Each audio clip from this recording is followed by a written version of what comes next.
everyone, and welcome back to Alfa Art Gallery's Meet the Artist series. My name is Jamie DeLuca. I'm a photo video intern here at the gallery, and today I'm joined with Jill Hellman.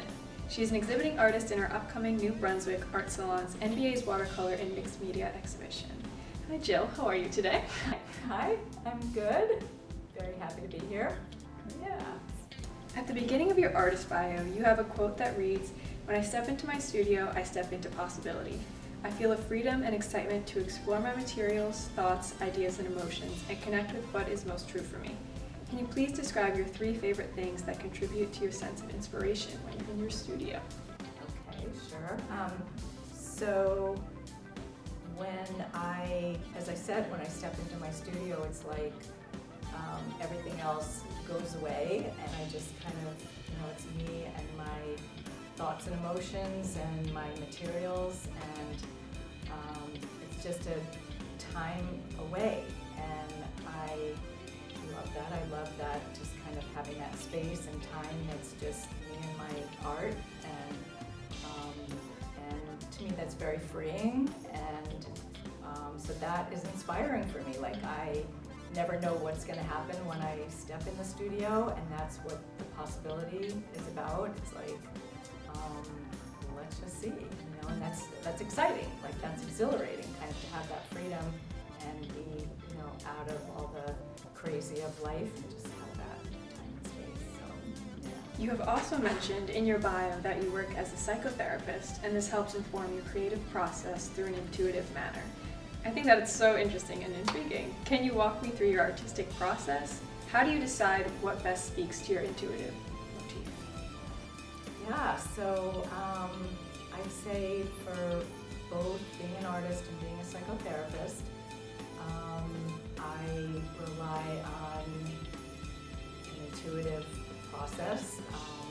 I've studied at length in both, in terms of theory and technique and all kinds of rules and what to do and what not to do. But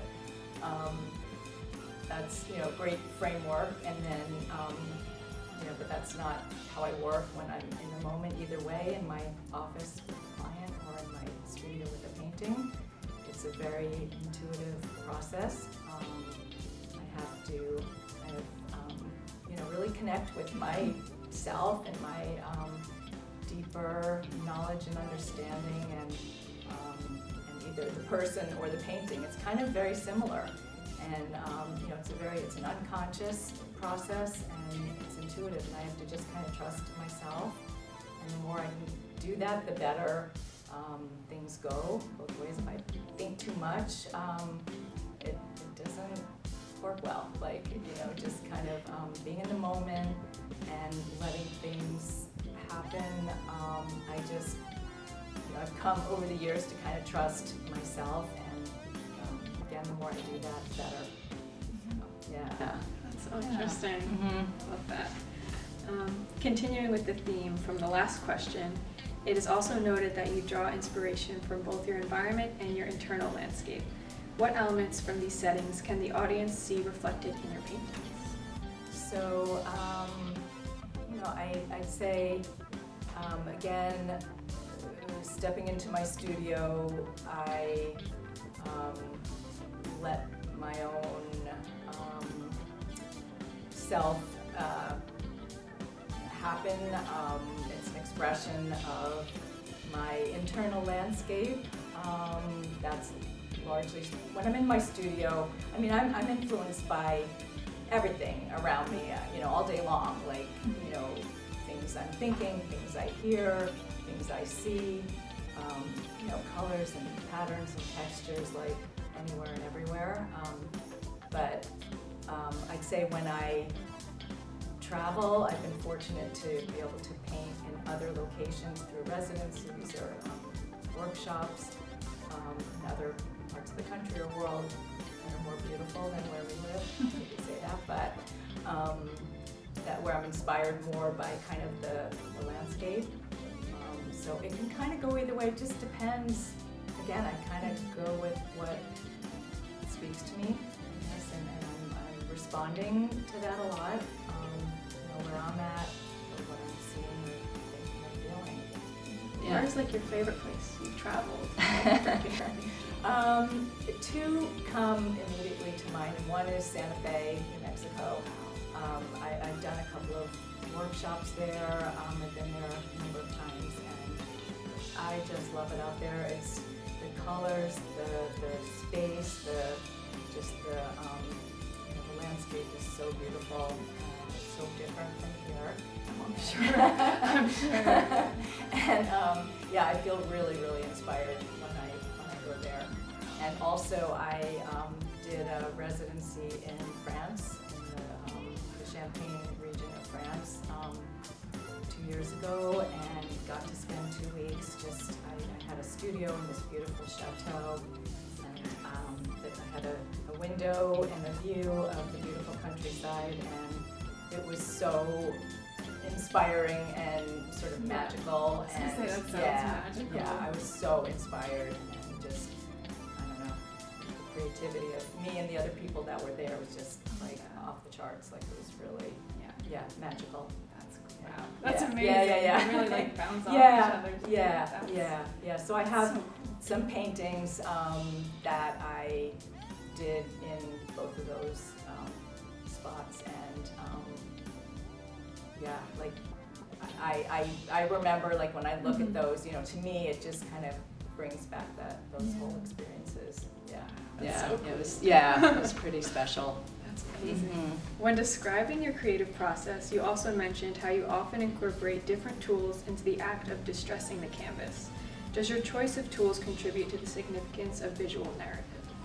So the way I work, I build up layers of paint and collage materials, and I also take away, so meaning like sanding or scraping into the surface, so it's kind of a building up and a taking away, but it's, building those layers, I create kind of a history and a story, really. Some of the collage materials might be, sheet music, or papers that I paint myself, or newspapers, or documents, or old letters that I find. Like, it could be anything, really. Recycled materials. And some of it has meaning and some of it doesn't, but I think unconsciously, like, it speaks to me in some way, and I'm just, moved to engage with it and incorporate those materials into the work. And again, it's many layers, and then mark making I love. I forget the question, but No, you answered it. You answered it. Okay. So it's really that. Oh, I know. It's about the tools. Yeah. So it could be anything, but I use a lot of, like, sanding and scraping, and again, the point is really the building up and taking away of the layers, creating that history, that story. Do you have a favorite artwork from your personal catalog? What does it mean to you? So probably, as I mentioned, some of the paintings that I did in Santa Fe and also in France, those are going to be favorites. But I think the paintings just over time that work the best are the ones where I really was just in that zone, and that creative space where things just flow, and I know that I wasn't in my head, I just let things happen, and those are the most successful paintings. And I know which ones those are, and so that's what that's what I feel when I see those paintings. You mentioned your pieces tend to have a layered meaning, both literally and metaphorically. How does this multifaceted approach shape your progress when making an art piece? Again, it's really a trust the process kind of way that I work. Again, intuitive and tapping into my unconscious, but in the building up and taking away of layers. Again, I'm creating kind of a story and a history. And it's not a conscious thing, like I'm not, I don't start out with a plan. I have no idea what's going to happen when I step into the studio, which is also what I love about it, kind of what I was saying before, like it's just, a place to let go of everything and not think and not be distracted and just, see what happens. And I love to just let things happen. And I just, I can't tell you what it's going to be or why I did something. I just know. And not, I don't, like, I mess up. Like, I go the wrong direction plenty of times. But it's, I kind of know what the next thing is. And it's, it's creating a visual map almost of, like, what's going on inside me. And just an expression, it's like a concrete, like, expression of that. And and then the more I can trust the process and let it happen, like, the better. Does your background in anthropology play a role in your fine arts practice? Everything I've ever done in my life influences where I am now. But that, definitely, I've always been fascinated by people and culture and kind of how people behave and interact with other people, culture, community, and so I don't know, it just all gets incorporated kind of into who I am, and I also have always been very influenced by art of other parts of the world, Africa, Australia, South America, all those kind of, what used to be called like primitive art, it's just irrelevant at this point, but just art that like speaks to me in a raw, like emotional, powerful way.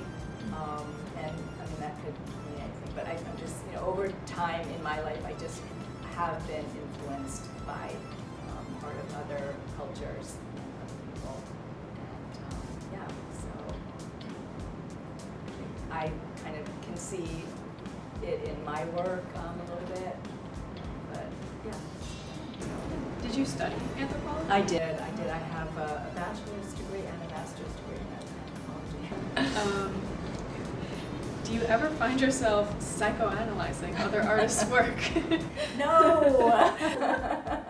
It's just honestly not something I do at all. Even really in my work, it's not how I work with people. Like, I'm not sitting there like, trying to, I don't know, whatever even that means. I don't know, I'm not doing that.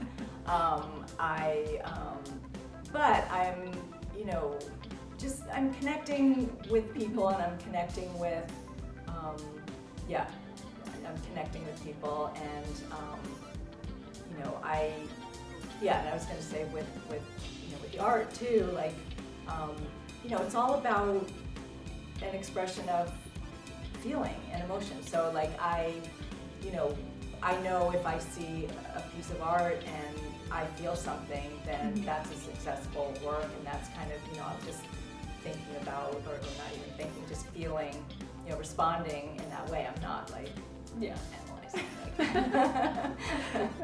That's kind of okay.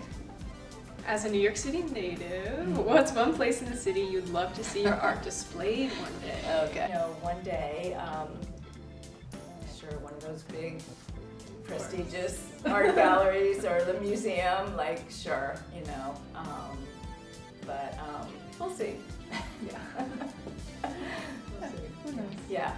I mean, right now I have really two careers. Like I'm practicing psychotherapist, and I have my own practice, so I'm working at that,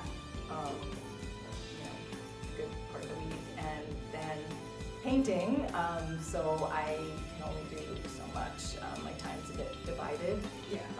But one day if I'm able to just focus more completely on my painting, who knows? Yeah. Sure.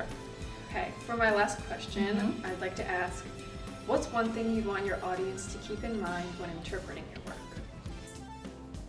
Not so much about interpreting as just being open to